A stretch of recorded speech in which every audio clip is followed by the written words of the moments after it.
Welcome to the Alain Guillot podcast, a podcast about life, leadership, and money matters. Our guest today is Kermit Pattison.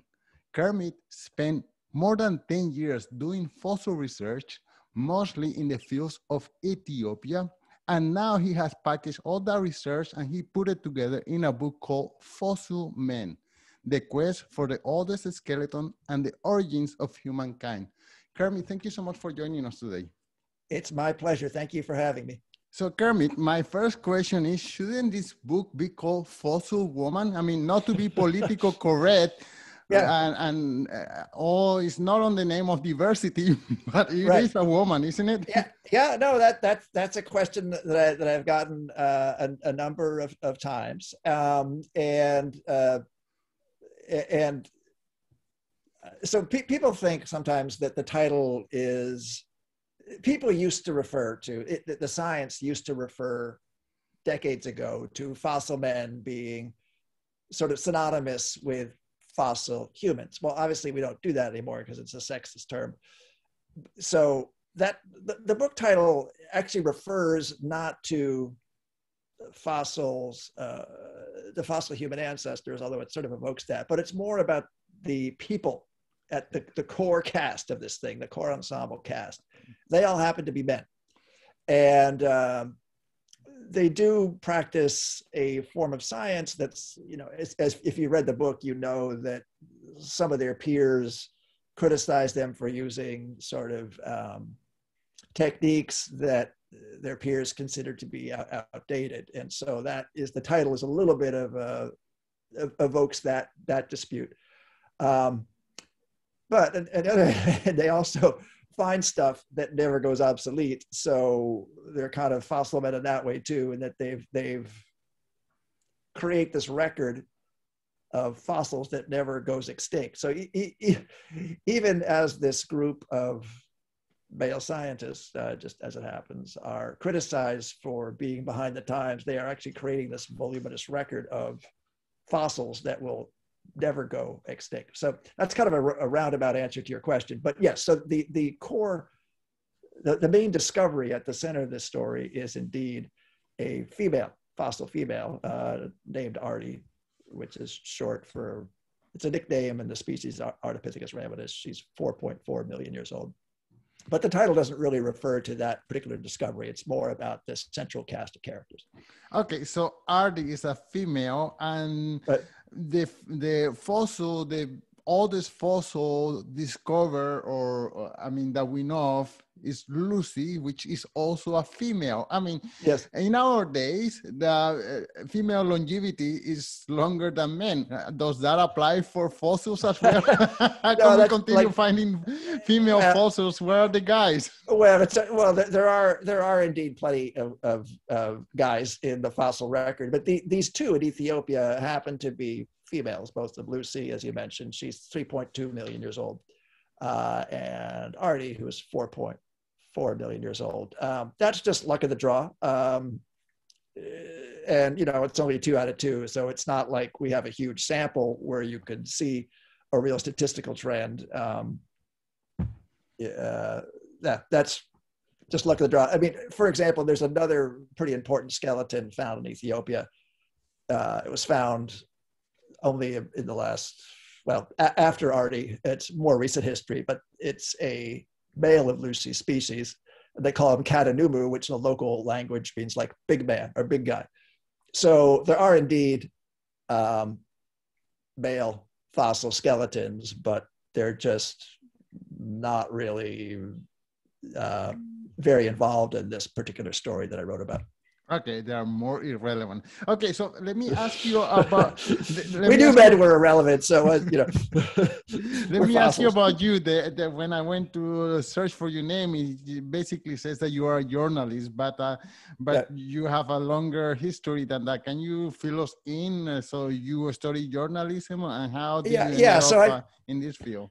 Yeah, so I've been a journalist since I graduated from school. I went to school, studied history. I thought about maybe being an academic and studying history ultimately, or like a historian, teaching and doing that sort of thing, but ultimately became a journalist. But, it's not coincidentally, the book I wrote has a lot of history in it. It happens to be history of science, but it's still both deep scientific history, the history of the human lineage, but it's also the history of the science itself, or the history of modern humans trying to understand their heritage.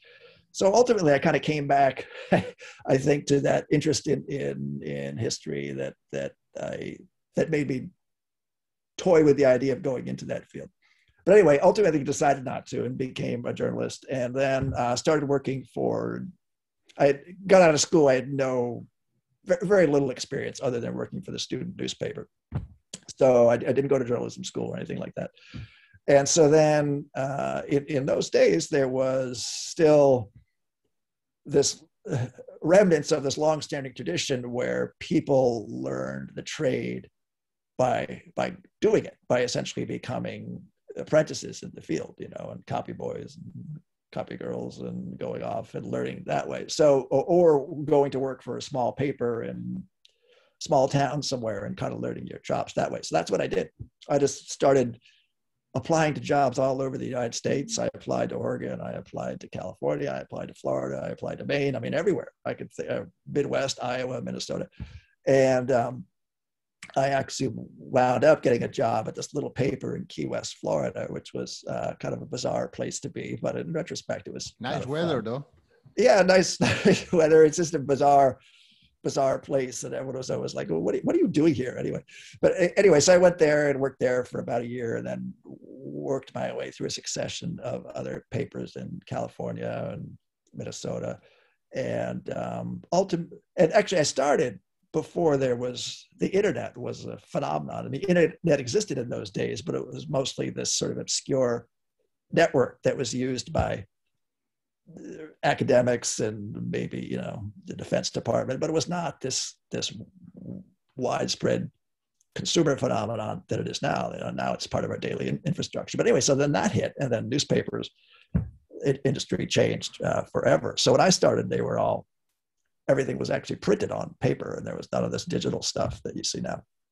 So I lived through that transition. Anyway, when I got to after maybe 15 years in the newspaper field, I started to get impatient with daily journalism, because I felt like I never really got the chance to delve into things and to understand them and to explain them in a meaningful way. I always felt like I was just driving down the highway and you'd see something go past it. Well, that looks interesting, but zoo, it's gone. And then all the time it was like that. So I started freelancing for magazines. I could write longer pieces, but always I had this idea that I ultimately wanted to end up writing books.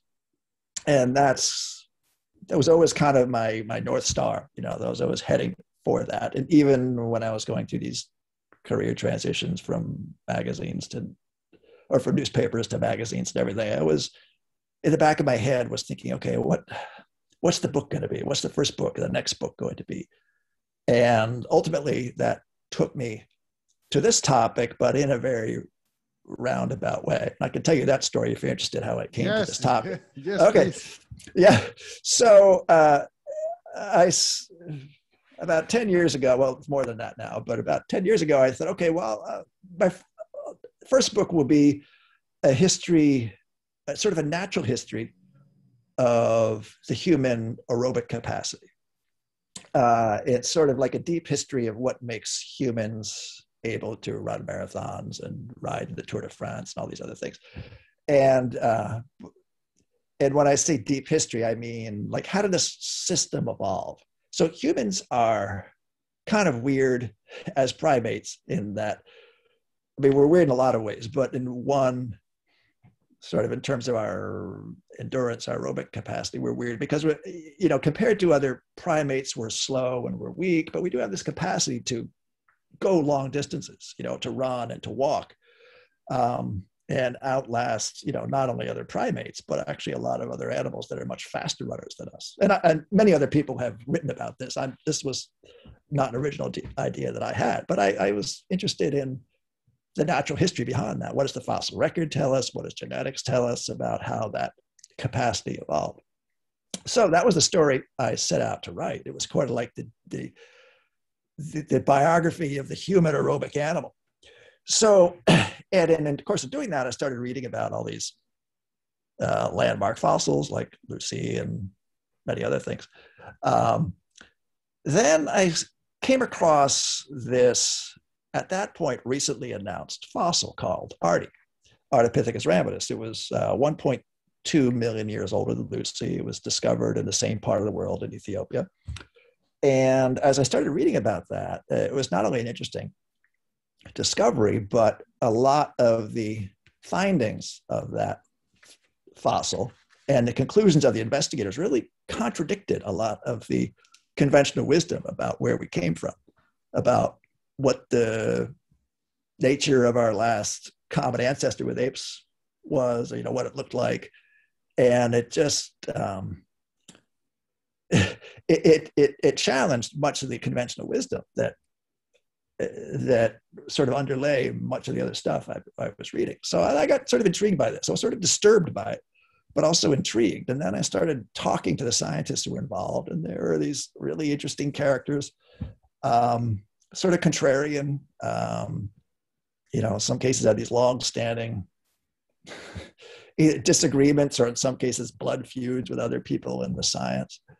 And then the discovery stories that I was hearing from these guys were really interesting about the work they were doing in Ethiopia, what it was like to work there, how they came to this work. I mean, the kind of questions that you're asking me, I was asking them. I'm like, how'd you come to this? Why'd you get to this topic? And so then as I got more and more into this topic, I gradually came to the conclusion that this little Artie story, what I initially envisioned as like a line of background in the book, you know, grew to, oh, that's more interesting. Maybe that's a paragraph, maybe that's a page, maybe that's 5 pages. And this went on. And then, you know, it's a chapter, it's 5 chapters. And I thought, no, this is actually much more interesting than what I set out to write. I mean, it has a better narrative because there's characters and there's a single discovery that sort of ties it all together. There's all this human drama in the field. Because this is a really, the place where they were working in Ethiopia, it's called the Afar Depression. It's kind of like in the northeast reaches of the Great Rift Valley in East Africa. It's still a very wild place, and there's tribal warfare going on there. There's constant negotiation between the scientists who are trying to work there and the indigenous people there. There's this constant negotiation between the scientists and the central government in the capital about getting permission. I mean, there's all these layers of drama and sometimes intrigue. And that just made me realize that, boy, this is a fascinating story. And then there's the science, but, you know, which is what the book is really about. And this skeleton they had found, this Artie skeleton, again, 4.4 million years old. It was, for a skeleton of that age, remarkably complete. It had hands, nearly complete hands, which are quite rare in the fossil record in that age. It had and feet. and feet, yeah, and they were a lot more similar than our hands and feet. You know, it had a foot with a grasping toe. It had a skull, which, although it was pretty smashed, it could be put back together to get a pretty good inkling of what this creature looked like, how big its brain was, you know, what its face looked like, and then the limb bones. So this was a remarkably complete creature. So through this Artie, this fossil woman, you could really tell a story of the history of human anatomy, the natural history of the human body. And of course, you know, this one, it's not like one skeleton, this one or any other is not the be all and end all. I mean, this is, any discovery is just part of a great mosaic of material that you have to put together to create this composite picture of the past. I don't want to, sometimes people are guilty of kind of overselling their discoveries as the one discovery that changes everything. And I think that's kind of an unhealthy way to look at things, because it tends to encourage sort of hyperbole. So I don't want to claim that one discovery, this one or any other, is, you know, the missing link or any of these hyperbolic expressions that are used. But it was nonetheless a very dramatic discovery because it was so complete, and it let you let me, the writer, tell a larger story about human anatomy just through the lens of this discovery. Okay, so you discover this is my story. You in your research you focus on this, but then this took you almost 10 years. So what were you doing? Were you in the field and then writing, I don't know, continuing your career as a journalist at the same time, or just traveling back and forth, or doing your journalist job via internet from Ethiopia? Well, I took only 2 trips to Ethiopia. They were long trips, but I wasn't in Ethiopia this whole 10 years.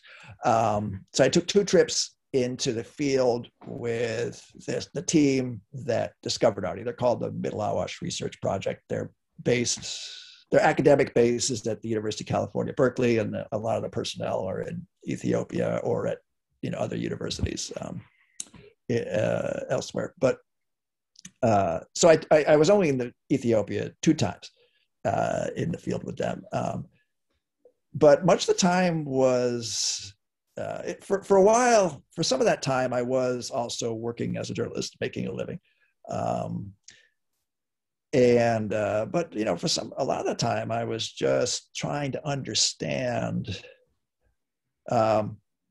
this really complex, multidisciplinary science. So, the layperson might think, oh, you find a skeleton, it's self-explanatory. Well, no, it's not that easy. So in paleoanthropology, which is the study of the fossil record, the human fossil record, there's many other component sciences in that. There is anatomy, osteology, geology. I mean, just geology example, the bones, the way they tell how old a fossil discovery is by its geological context. And that involves, figuring out the stratigraphy of the layering and then using volcanic ashes and lavas to affix dates to them. So this is a very complicated science with a long history. So I understand that. I just understand genetics, because genetics and genomics were sort of growing importance over the last decades, and now it's actually a huge field of study that's brought a lot of insight to human evolution and understanding where our lineage fits in the larger tree of life. So yeah, all these component sciences, genetics, geology, and I could go on. I mean, there's actually literally dozens. I had to understand all that stuff because it's quite important to put all these discoveries in context. And once you see the sort of intellectual history of a topic, you can sort of I think that's the best way, frankly, to explain to a reader how the science works, to see the evolution of thought, because then you see a current theory as kind of the heir to past ideas. And personally, I find that actually quite fascinating, just to see how our notion of our own past has evolved through time, from like sort of biblical creation stories through the beginning of science up to the present day. It's quite interesting. And I think it's also useful context for the reader to keep in mind that science itself is evolving, and that all understandings are really provisional.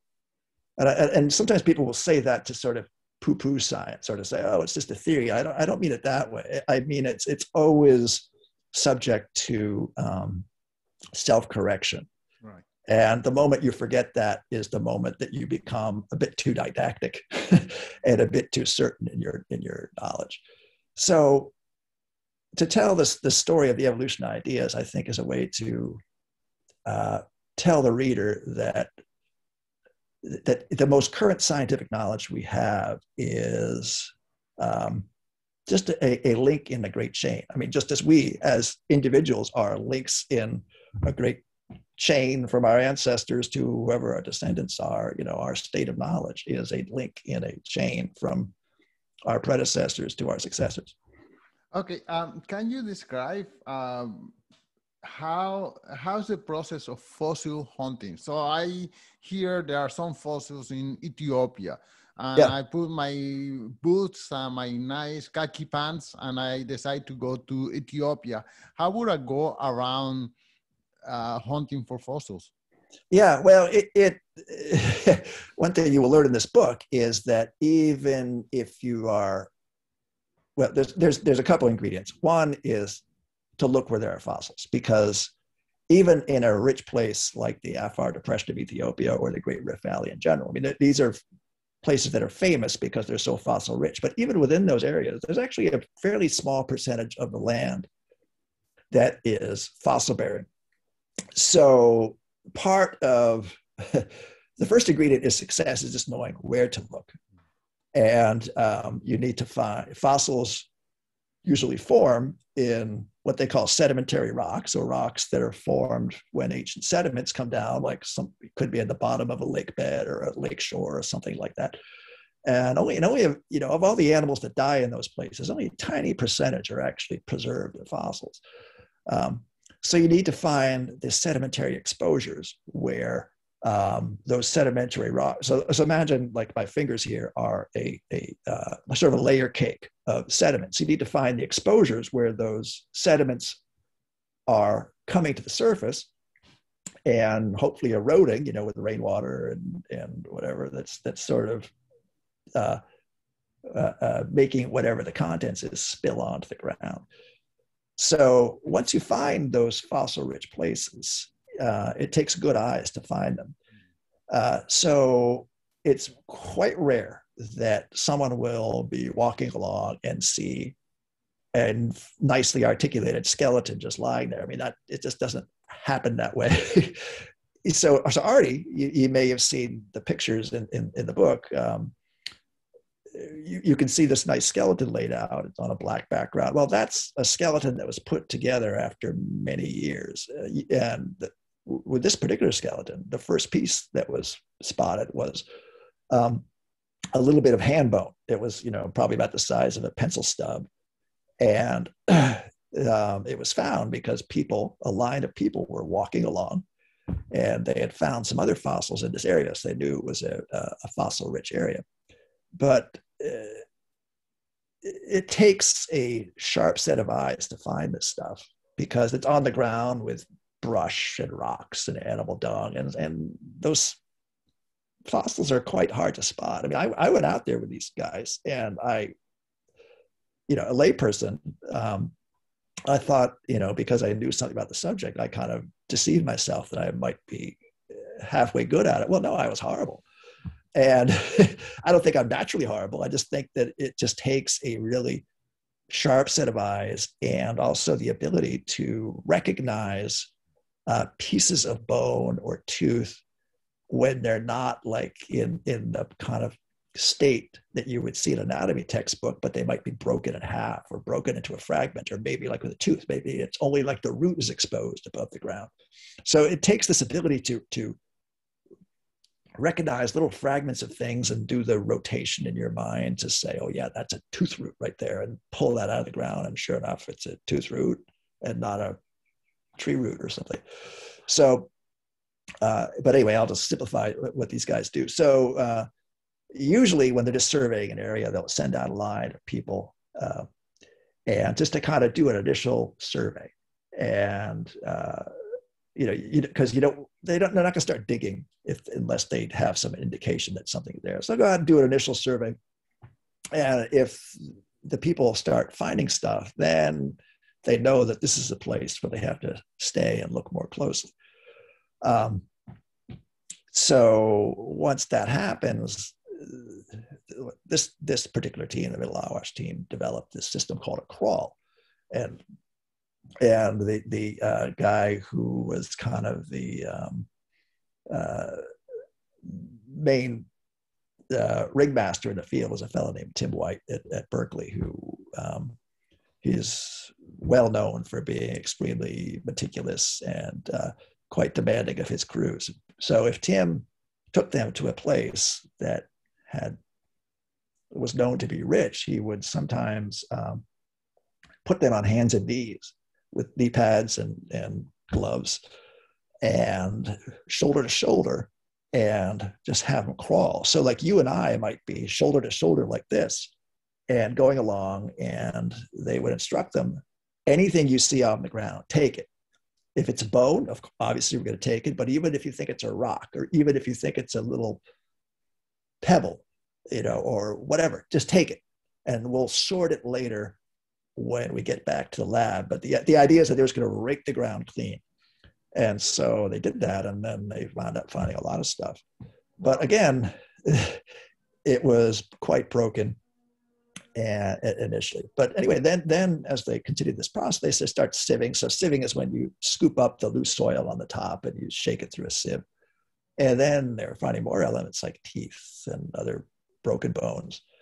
And then in the course of scooping that stuff up, they started finding some bones that were actually still embedded in the soil. And that's called in situ. And that is kind of a eureka moment, because it tells you, aha, that's perhaps the original place where this fossil was buried, where it's entombed. And sure enough, they did find this in situ spot. And then they started digging over many days and found this skeleton that called Artie. Wow. Okay, a little bit of controversy here. When I was a little kid, my grandmother used to force me to go to church every Sunday. And in my Christian or Catholic religion, I was told that humanity is only 10,000 years old.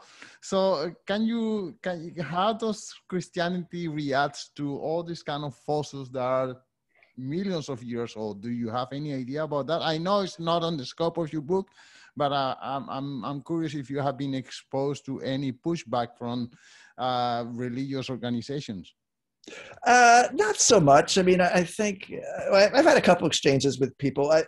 I think there's a big range of belief in people who are not only Christian, but maybe, from other faiths like, or Islam or other faiths that have a creation story. Some Christians don't accept a story other than Genesis. I mean, that would be sort of a more extreme literal view, but there are no other Christians who do accept evolution. They don't see the Bible as like a literal creation story, and they accept evolution, but they might ascribe it to God, or there's a wide range of belief. Personally, I don't find to me faith and science are two completely different things. Some people feel compelled to reconcile their science with their faith, and to reassure themselves that even if you accept all the findings of science, that it's important to them to have an explanation that somehow gives God a role. I mean, we all can speak for ourselves, but I personally, I don't feel the need to do that. I think that faith and science are two entirely different realms, and so I guess I'm don't feel compelled to really answer creationists, because I don't think you can. I think we have such divergent views of the world that I don't think that's a productive conversation. Okay, fair enough. Okay, in your book, you mentioned that the discovery of RD happened to be very inconvenient because of the prevalent belief that, it just didn't match the consensus of the time. So can you tell us what is it that it was so inconvenient about RD? Yeah. Okay. Let's back up a little bit of context here. So for the last, there's this constant mantra that goes up that whenever there's sort of an impasse, people will say, we need more fossils. So Lucy was discovered in the 1970s, and that was that's a major discovery, no question. There were many other individual Lucy species that were found. But then there was this sort of void, this darkness in the time older than Lucy, there were almost no fossils found. And this mantra went up. It's like, we need more fossils. We need stuff that's older. And so part of the thing that intrigued me about this book was that, you know, for decades, almost half a century now, people would say, we need stuff, you know, beyond 4 million years old. We need it. And then when this Artie was finally discovered, and you know, they studied it for a long time, for 15 years, and then they finally released it to the world, a lot of people said, actually, we're not that interested. So I thought, why? What just happened that everyone like wants a skeleton of this age, and then this thing is put out into the world, and many people say, we don't need to worry about that. And that's kind of what drew me to this book. Well, what just happened? Like, why was Artie so inconvenient? Well, there's a long explanation to that. There's many factors. Some are scientific, some are personal, but what one factor was, yes, Artie was indeed an inconvenient woman. And why was that? Well,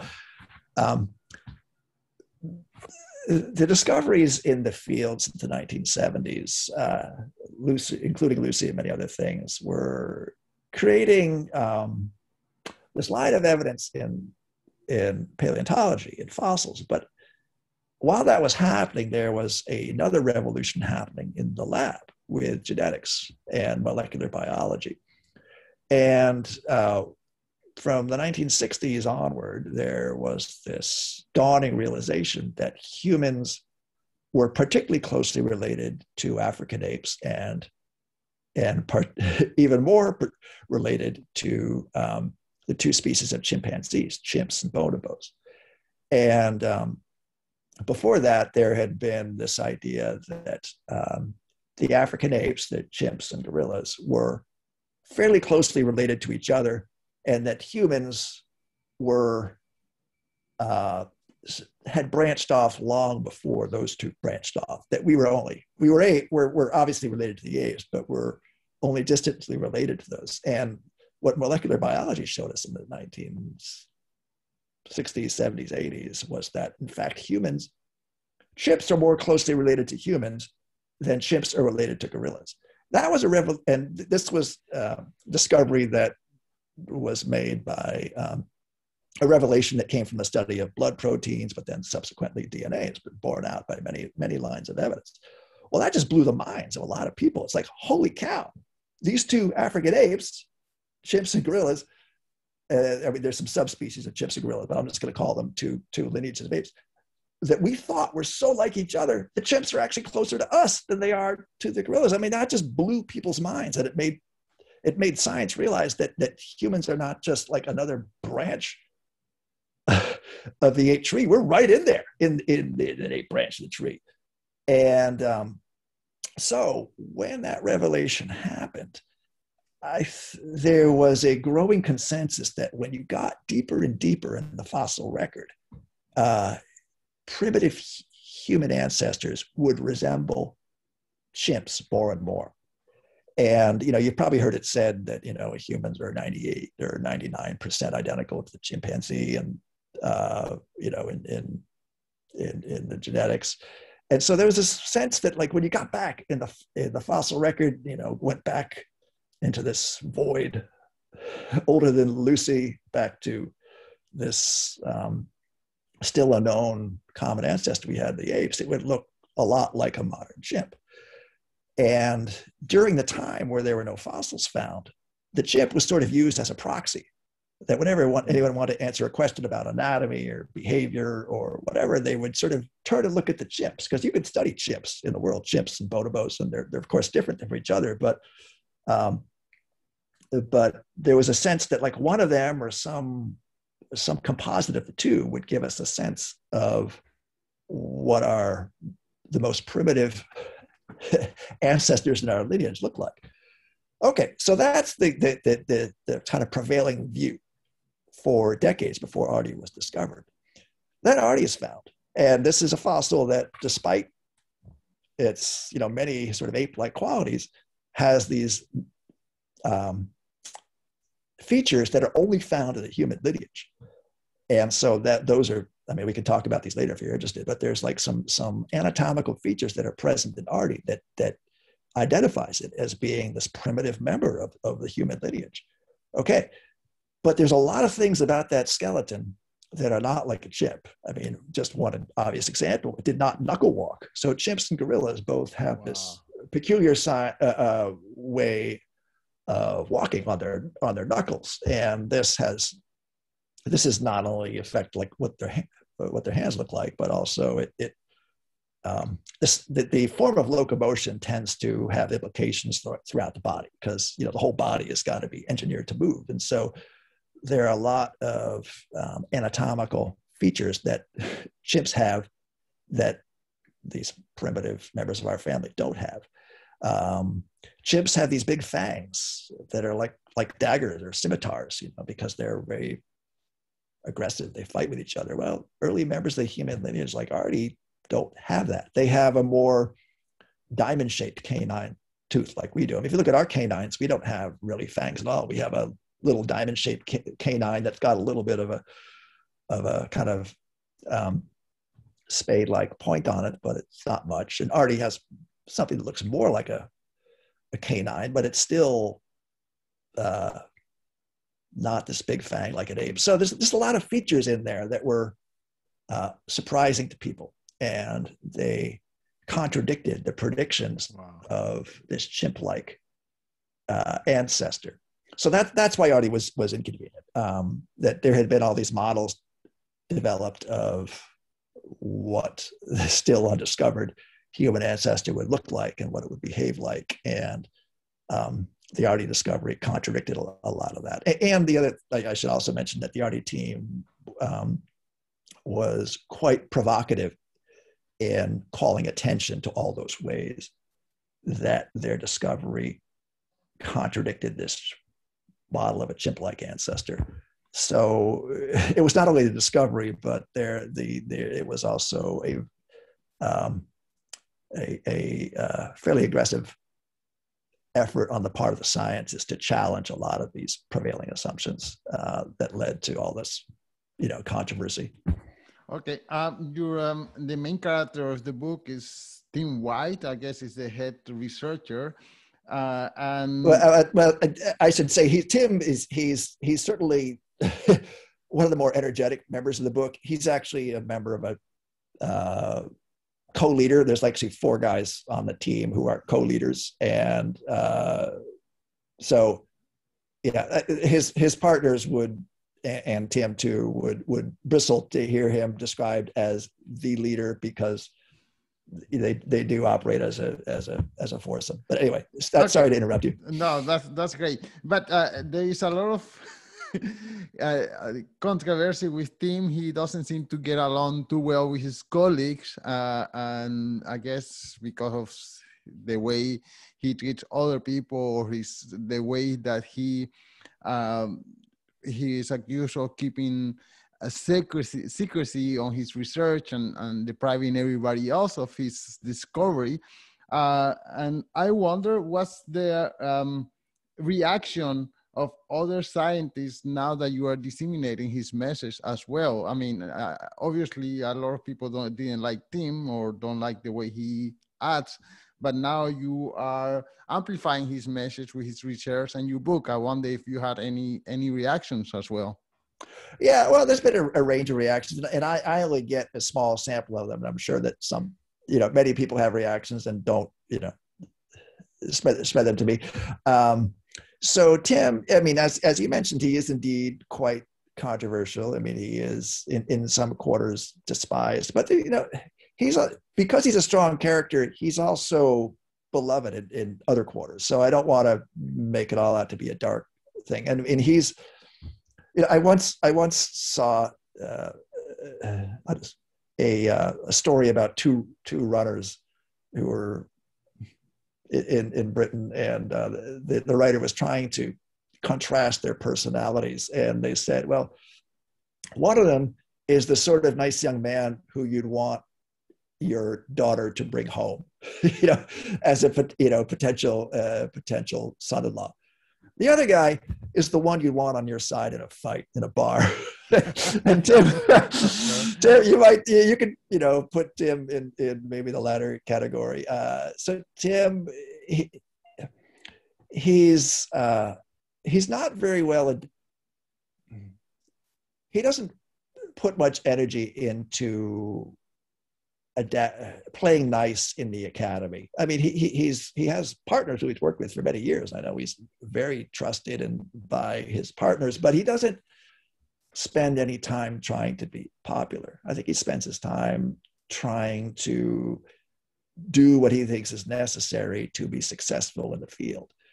And he thinks that the field, the field meaning the profession, the human element of the profession, has gotten way too big and has gotten been more focused on growth than quality. Mm. And so he doesn't feel at all compelled to serve, this growing body of scientists who don't do the field work to grow the fossil record but want fossils delivered to them. Nice. So that they can do the lab work. I mean, that's, some people would probably bristle at that description, but essentially that's what Tim's position is. And so, yeah, he's made a lot of enemies in the field. He's not terribly worried about offending people. He speaks his mind. He is very blunt, sometimes aggressive in confronting what he thinks as malfeasance or sloppiness. So yeah, he's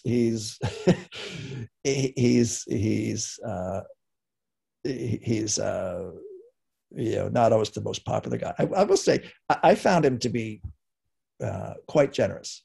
I mean, he initially kind of stiff-armed me when I approached him. He's like, I don't have anything to say to this. I'm busy in Ethiopia and whatever. And then, I kind of persisted, and I was talking to some of his colleagues. And then I went back to him, later when he was not quite so busy. And he said, okay, yeah, sure, I'll talk to you. You can come by my office. I started talking to him. And I was asking him questions like, okay, when you found that first piece, what did it look like? When you weren't into the field, how'd you get along with the local guys? And I'm just asking, I mean, this is genuine curiosity on my part. And I just want to know, how does the science work in the field? Like, what does it look like when you're cleaning a boat? How do you put it together? How do you handle the local relations? And, this is the sort of stuff that Tim spends his days and nights and years and decades doing. And so I think that, I haven't asked him this question specifically, like, why'd you spend all this time with this guy? But if I had to guess, it's probably because Tim sensed that I was sincerely interested in the same stuff that he was interested in and appreciated. I was curious and appreciated the work on its own terms.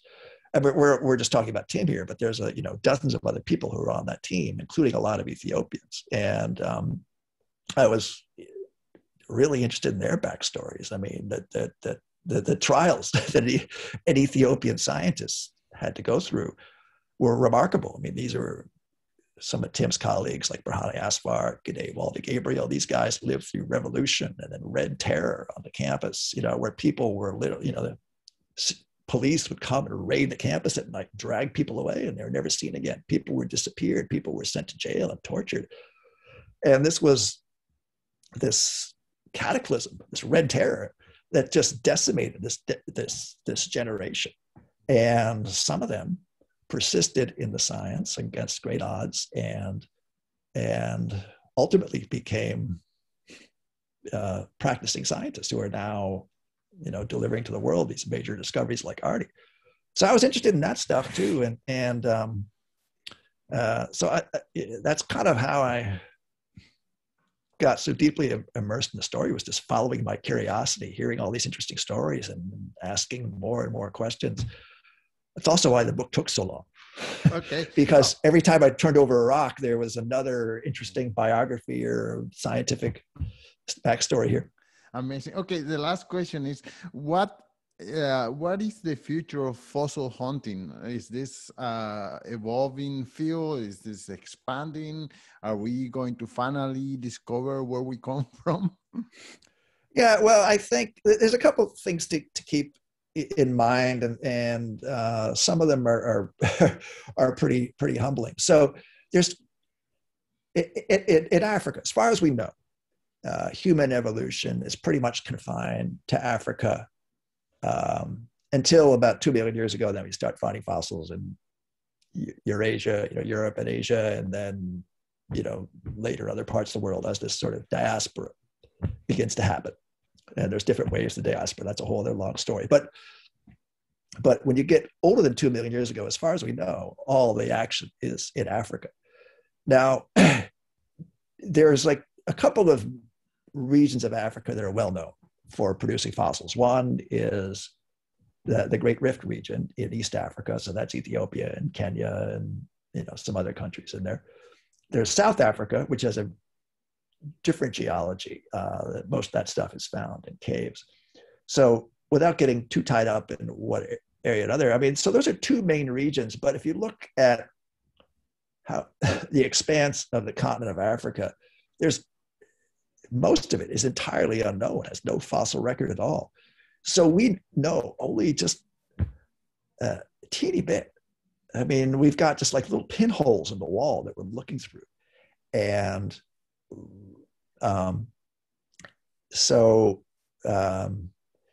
some of those places, if the fossils are there, they haven't been found yet, or they may just not have had the right geological conditions to preserve whatever happened there. So the point is, unfortunately, a lot of the history is just remains undiscovered and may never be found. So that should be a humbling thing. In Ethiopia in particular, it's a really rich fossil region, but right now there's been a civil war going on there. There's a lot of unrest and political turbulence. And I know that some teams have interrupted their work and not gone back there because